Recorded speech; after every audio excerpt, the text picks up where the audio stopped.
నమస్కారం friends, exam wire ఛానల్కి స్వాగతం. నా పేరు సంజీవ్. ఈరోజు మనం పీఎం కిసాన్ బెనిఫిషరీ లిస్ట్ 2026 గురించి మాట్లాడుకుందాం. ఈ స్కీమ్ దేశంలో రైతులకు ఆర్థిక భద్రత కల్పిస్తుంది. పెరుగుతున్న ధరలు, అనూహ్య వాతావరణం మధ్య పంటలు సాగించడం కష్టమవుతున్న నేపథ్యంలో ఈ స్కీమ్ ఎంతో ఉపయోగకరంగా మారింది. చిన్న రైతులకు ఏటా 6,000 రూపాయలు నేరుగా బ్యాంక్ ఖాతాల్లోకి వస్తాయి. ఈ మొత్తం 3 భాగాలుగా ప్రతి 4 నెలలకు 2,000 రూపాయలు చొప్పున అందుతుంది. మధ్యవర్తులు లేకుండా సరాసరి డబ్బు జమ అవడం ఈ పథకం ప్రత్యేకత.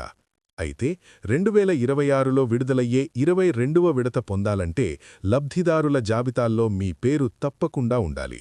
రిజిస్టర్ అయినా తాజా అప్డేట్ చూడకపోతే సమస్యలు రావచ్చు. కేంద్ర ప్రభుత్వం ఈ స్కీమ్ను చిన్న రైతుల సాగు ఖర్చులు తగ్గించడానికి ప్రారంభించింది. భూమి ఉన్న సన్నకారు రైతులకు ఇది కీలకమైన సాయం. 3 విడతల్లో డబ్బు అందడం వల్ల రైతులు తమ అవసరాలకు సమయానికి ఉపయోగించుకోవచ్చు. ఎటువంటి అవకతవకలు లేకుండా పారదర్శకంగా అమలవుతుంది. లబ్ధిదారుల జాబితా అధికారిక రికార్డ్. ఇందులో పేరు ఉంటేనే చెల్లింపులు జరుగుతాయి.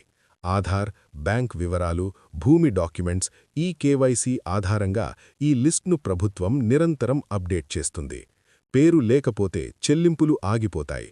అందుకే రెగ్యులర్ చెక్ అవసరం. 2026 జాబితాని రాష్ట్రాలు, జిల్లాలు, మండలాలు, గ్రామాల వారీగా ఆన్లైన్లో అందుబాటులో ఉంచారు. రైతులు తమ గ్రామం పేరుతో సులభంగా శోధించవచ్చు. ఇలా చేయడం వల్ల మోసాలు తగ్గి అర్హులకు మాత్రమే లాభం చేకూరుతుంది. పారదర్శకత పెరుగుతుంది.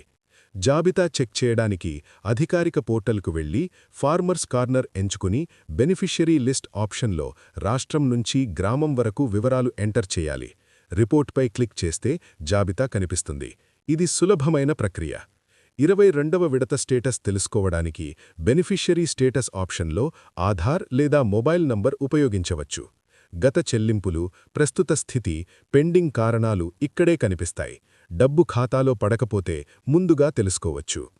పేరు జాబితాల్లో లేకపోవడానికి ఈ కేవైసీ పూర్తి కాకపోవడం, ఆధార్ వివరాల్లో తప్పులు, బ్యాంక్ ఖాతా యాక్టివ్ కాకపోవడం, భూమి రికార్డుల్లో లోపాలు వంటివి కారణాలు. స్పెల్లింగ్ తప్పులు కూడా సమస్య సృష్టిస్తాయి. ఇది సరిచేస్తే సమస్య పరిష్కారమవుతుంది. ఇప్పుడు ఈ కేవైసీ తప్పనిసరి, లేకుంటే చెల్లింపులు ఆగిపోతాయి. ఆధార్ ఓటీపీ ద్వారా ఆన్లైన్లో లేదా సమీప సిఎస్సి సెంటర్లో సులభంగా చేయవచ్చు. రైతులు దీన్ని మర్చిపోకూడదు. పెండింగ్ చెల్లింపులకు ఆధార్ బ్యాంక్ లింక్ చెక్ చేయండి. ఖాతా యాక్టివ్గా ఉందో చూడండి.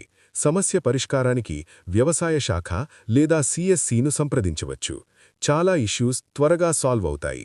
ఈ పథకానికి సాగుభూమి ఉన్న చిన్న రైతులు అర్హులు. ఉన్నత ఆదాయ వర్గాలు మినహాయించబడతారు. ప్రభుత్వ నిబంధనలు పాటిస్తే లాభాలు పొందవచ్చు. మొత్తంగా 2026 జాబితా చెక్ చేయడం ద్వారా రైతులు తమ కిస్తీలు మిస్ కాకుండా చూసుకోవచ్చు. అన్నీ ఆన్లైన్లో అందుబాటులో ఉండడం వల్ల సులభంగా అప్రమత్తంగా ఉండవచ్చు. ఈ కథనం సమాచారం కోసం మాత్రమే, ఆర్థిక సలహా కాదు. తాజా వివరాల కోసం అధికారిక పీఎం కిసాన్ వెబ్సైట్ను మాత్రమే అనుసరించండి. ప్రభుత్వ ప్రకటనల ప్రకారం నిబంధనలు మారవచ్చు. ఈ వీడియో నచ్చితే లైక్ చేయండి, సబ్స్క్రైబ్ చేయండి, బెల్ ఐకాన్ ప్రెస్ చేయండి. నెక్స్ట్ వీడియోలో కలుద్దాం. ధన్యవాదాలు.